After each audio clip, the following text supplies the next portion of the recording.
When you hear 2024, what is the first game that comes to your mind? Is it Dragon's Dogma 2? Maybe it's Echoes of Wisdom. I do know one thing for sure, and it's that it's definitely not going to be Skull and Bones. We have a pretty solid lineup this year, and have already had a couple of bangers hit the shelves.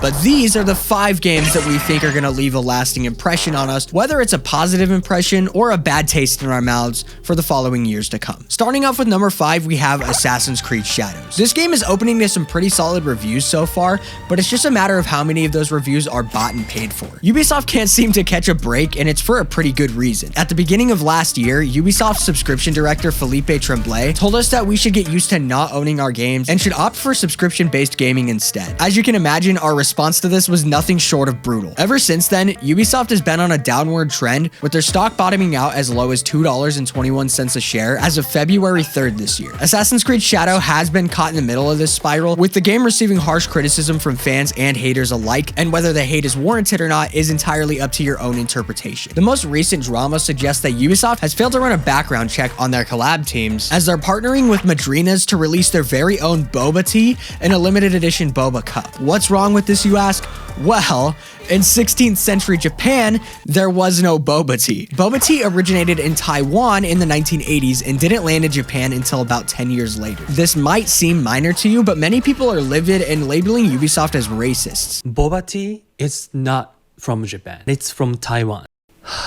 And to be honest, this is only one of the many examples of Ubisoft failing to pass a basic history test on a game that is supposedly so heavily influenced on it. Seems like a pretty expensive gamble if you ask me. I could go on for a decade about the drama circulating Ubisoft and Assassin's Creed, but we'll cut it there for now. It's really hard to say what's going to happen in the end, but there is one thing for certain, and it's that this game is either going to be the savior of the franchise and Ubisoft as a whole, or it's going to be another expensive nail in the coffin for the once powerful and popular company. And when we look back on 2025, I think it's going to be a hard one to ignore. At number 4, we have Doom: The Dark Ages. Bethesda has been on a roll with the Doom franchise ever since they acquired it in 2009, with Doom 2016 flaring up some serious hype and 2020's Eternal opening to some very superb reviews. They somehow managed to take the once simplistic genre title classic and modernize it in a way that's shaping other single-player shooters around it. Doom: The Dark Ages, on the other hand, looks like an entirely different beast in almost every way possible, though we only have sparing details. What we do know about it is that we're seeing the very first ever medieval spin on the franchise, with our boy Doom guy looking better than ever. We can see from the trailers that the enemies look bigger and badder than before. It looks like we're gonna get a shield with spinning blades along the edges and Mjolnir-like capabilities, and to top it all off, we get a ride a fucking dragon. I mean, come on, how cool is that? There's a lot of hype around this one, and I cannot wait to get my hands on it and finally get a taste of what Doom: The Dark Ages is really about. Eternal has left a lasting impression on us all, and was arguably one of the best games that 2020 had to offer, so I think it's safe to say that we can expect the same thing here. Number 3, we have Kingdom Come Deliverance 2. This is the only one on the list that I have no previous experience with, so I'm going to keep this one a little bit short and sweet. But I am seeing more and more about this game's dense open world and realistic approach to NPC interactions and environments. Enough to where, as someone who hasn't even touched the franchise before, I picked up the first game on Steam sales, and I'm going to give it a shot as soon as I get some more time. The game is being compared to the levels of complexity of Red Dead Redemption 2, only that it's in a medieval time frame. I mean, just take a look at this Steam review. I am stacking bodies in the camp outside the starting town. Nobody suspects a thing yet. I kill them one by one, either on the road or sleeping in their beds. Then I drag them to the camp to stack. I think there's other stuff you can do, like questing and playing dice. But I'm just gonna keep stacking bodies until the whole town is dead, then I'll move on to the next one. That has gotta be one of the best reviews that I've seen for a game in a long time. And the last time I think I've seen this level of diabolical complexity in a setting of such would have been as far back as Skyrim. The game features first-person gameplay, a refined combat system compared to its predecessor, and smoothly optimized immersive graphics. From what I've seen so far about this game, it looks as if it's going to set a new bar for how deep an open world RPG really needs to be. The game's recognition started off a little wobbly and under the radar, but since its release, more and more people are hearing about it, and the positiveness surrounding the game seems to continue upholding, and I think that it will for years to come. At our number 2 slot, we have Elden Ring nightreign. I'm gonna be very blunt. On paper, this game sounds like a really stupid idea. Pitching a multiplayer roguelike set in the Elden Ring universe to the Souls community, who were already mostly upset about the generic shift of the Souls formula when Elden Ring dropped, all while reusing assets from previous Souls titles, does not sound like a hard bargain,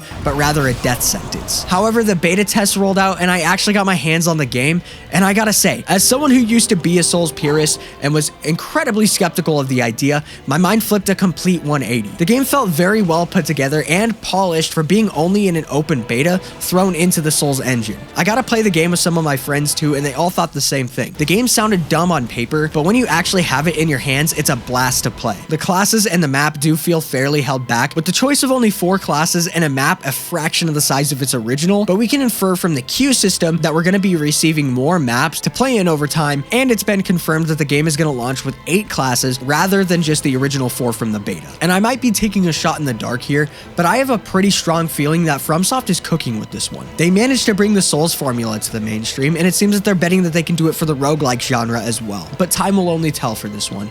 Do you think they can do it, or did FromSoft get just a little bit too greedy for their own good? And finally, at our number 1 spot is gonna have to be Monster Hunter Wilds. There is no denying that this game absolutely slaughtered the market with its arrival on the playing field. Despite its horrendously bad optimization issues on PC, Perfection. it still broke Steam records, not only during the beta test, becoming the most played beta ever with 463,000 players, but also for the first 24 hours of its launch, peaking at 1.4 million players on just Steam alone. It has been a long time since we've seen anything come even remotely close to this, especially with a niche title as such. Monster Hunter has always had a rock-solid cult following, but the masses that this game reached were downright unbelievable. FromSoft walked when bringing Elden Ring to the general audience, while Capcom hit the Usain Bolt to the fucking finish line when simplifying Monster Hunter Wilds for the modern audience. The game sold 8 million copies in just 3 days, and it quickly rose to Capcom's fastest selling title of all time. And because of this, I think it absolutely deserves first place on this list. With their first free content update launching in April,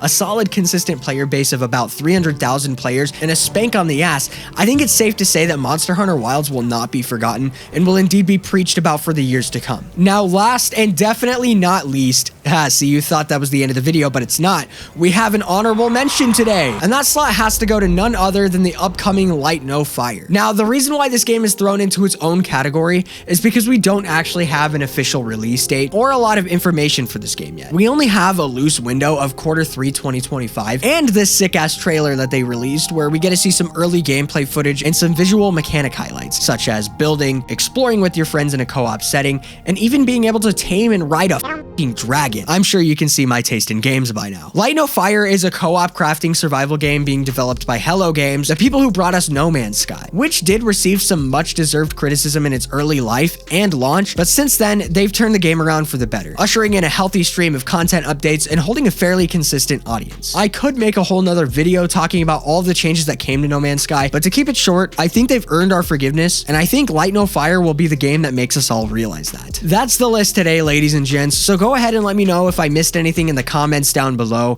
or which games you're most excited for this year that you think will be the most impactful. I want to thank you all so much for watching to the end of the video and for hitting that subscribe button. I hope you all have a wonderful day, and as always, stay awesome.